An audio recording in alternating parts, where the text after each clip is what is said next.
Vassois, and hello there. Stuck. That Vassois is for all my Canadian friends up there. Look at this, man. This whole forest is dying. This whole forest is dying. Look at this. Everywhere. Everywhere. I also found 4 dead birds in my driveway this morning. And I don't know if they were under the snow from when I shoveled it or how they got there. They were sparrows. And so I kind of thought I'd come out to the forest. I've been feeling bad for the last couple of days. Try to get some video. See if there's any more animals, any problems out here. I love the outdoors. I could live out here. I just don't like people. My problem. But I'd never kill anybody. Don't worry. Even though I do smoke a little weed if I get the chance. Let me tell you something I do. I got my marijuana card. This is Michigan. Thank God. Michigan is a great fucking state. Now, I can't afford the marijuana, but at least I have the option. I did cut through my bicep with a chainsaw, and it's very sore all the fucking time. And nothing I recommend, man. Don't fucking cut through your arm with a chainsaw. It fucking sucks. It'll be with me for the rest of my life. I'm fucked. But anyway, unemployment news. Well, we had 445,000 first-time filers.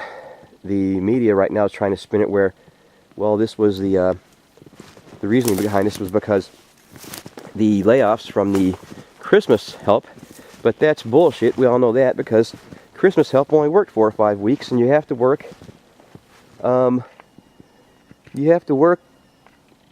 don't know what it is, like 9 months, 2 or 3 quarters. They figure in order to collect unemployment. So these people aren't applying for unemployment. These people weren't collecting. These were college kids and kids like my kids. They weren't collecting unemployment before they started working, and they're not going to collect unemployment afterwards. They work a few weeks and that's it. So you might have 1 or 2 or 3 or 4, not many percent, that is. It's not many. And last month when they had the 103,000, I mean, they acted like it was a miracle on 34th Street because we had 103,000 jobs. They supposedly were created, and of course those numbers were actually a little too high, and they were downgraded a little bit. But you never hear about that. And I'm not certain what that was. I haven't been keeping up with the mainstream media or anything like that. I just, because it's all about that guy that shot the congressman. I can just keep that shit off. Or it's about the Will.i.am getting married to that girl, and I don't know what that's all about, man. I mean, if I was in Britain, I'd be one pissed off son of a bitch. These guys are walking around, you know, acting like, you know, they're royalty, and fuck, what a fucking joke, man. You know, they're just a bunch of people that have sponged off the government their whole fucking life.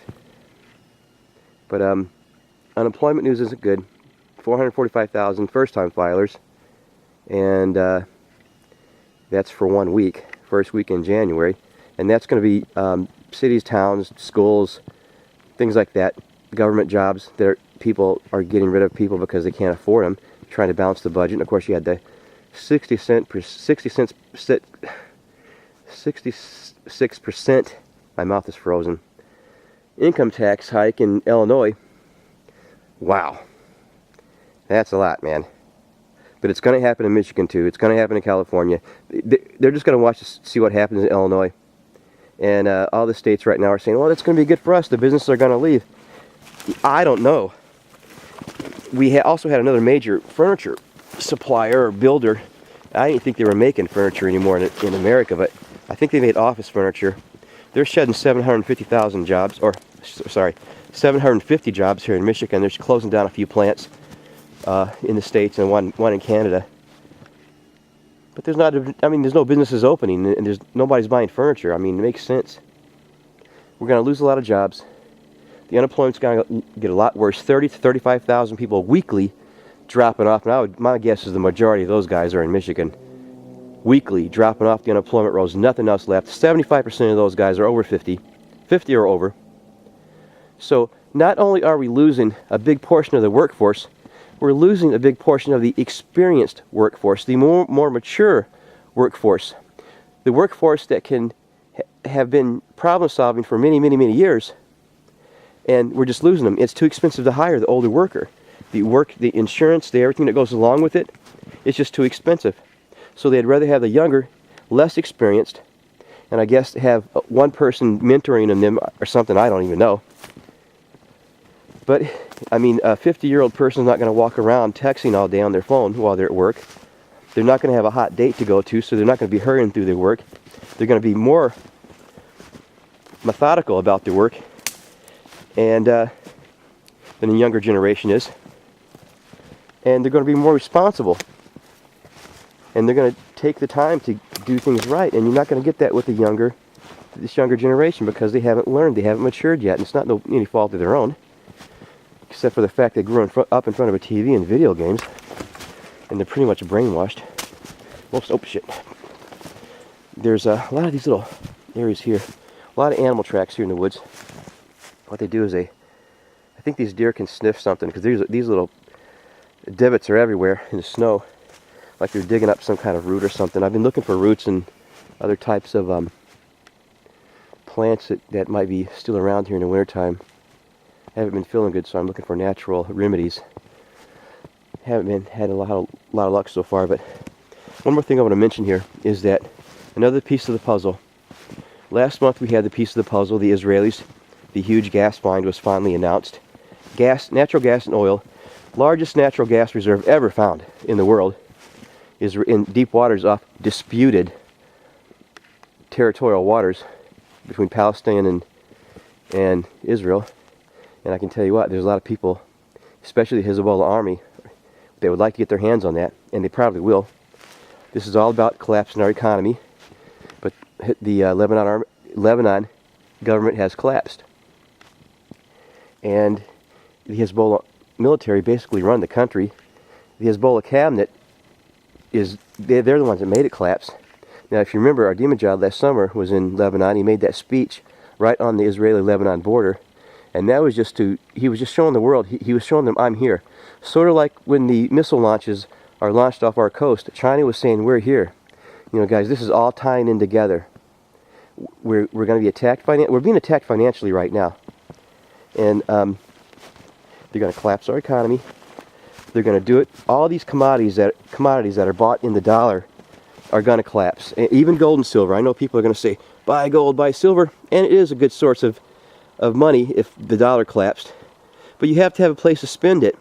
And you have to have something to spend it on.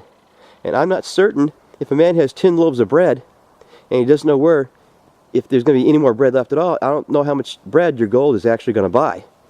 Probably not a lot.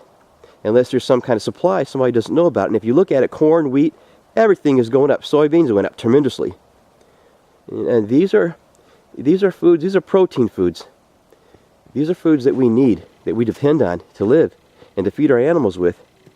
If these were gone, man, people are going to be hungry. People that need medicine are going to be the first to feel it the worst. Because if you need medicine to survive in order to live, and the way the medical system is set up right now, you can only get maybe 1 to 3 months supply of the medicines you need.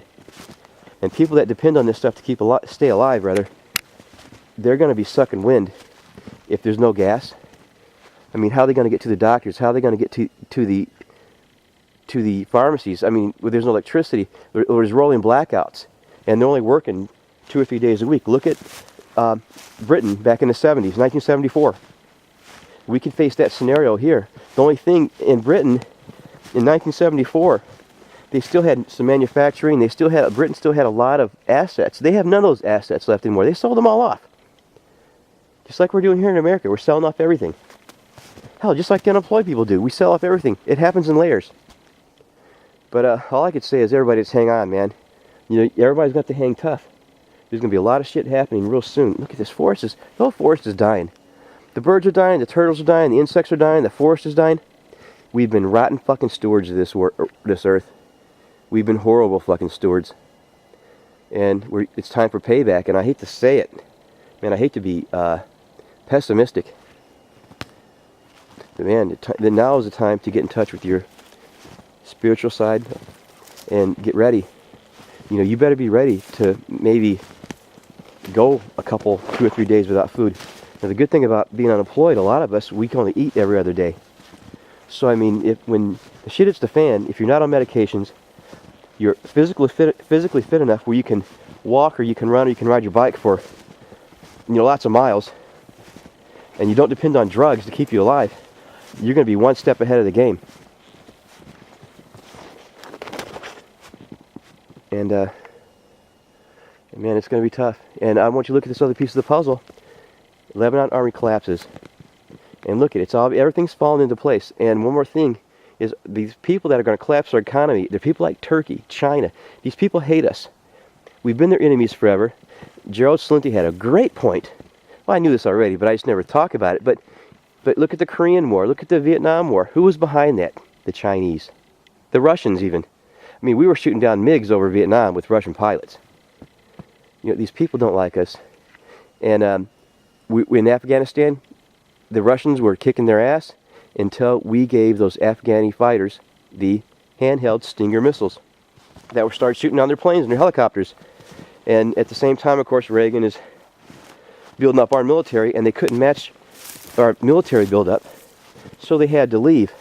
But what if all of a sudden our planes, our helicopters are flying in Afghanistan, and they start shooting shoulder-launched Stinger missiles at our planes, full of our troops? And that could very well happen, supplied by who? China? Russia? You know, they could play that game too, and we better be very careful. But we got to get the hell out of these countries, Iraq, Afghanistan. I've been saying it, we got to get the fuck out of these countries, Pakistan. Hey man, it's time to get out and cut our fucking losses and get the fuck out. Now, one of the reasons that we're staying is because, well, Israel has this oil and Israel has this natural gas.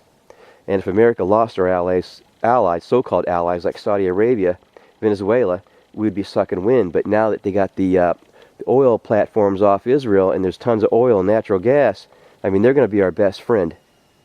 Another piece of the puzzle. Warren Buffett built all those huge factories over there in Israel to make cutting tools. And then a few months later, lo and behold, they find all this gas and oil underneath the water. And guess where they're getting their drilling tools and their cutting tools to get down to this stuff? Yep, the Warren Buffett factory. My God, this guy just has insight, you know. But this is Duck. This is 12 Minutes. Duck News. That's news that you don't hear every day on the news, on the regular news. Out in the forest. And my ears are popping. I feel like shit. I'm on decongestants. It really make me feel like shit. Try to find some natural remedies out here. Y'all take care. This is Duck out.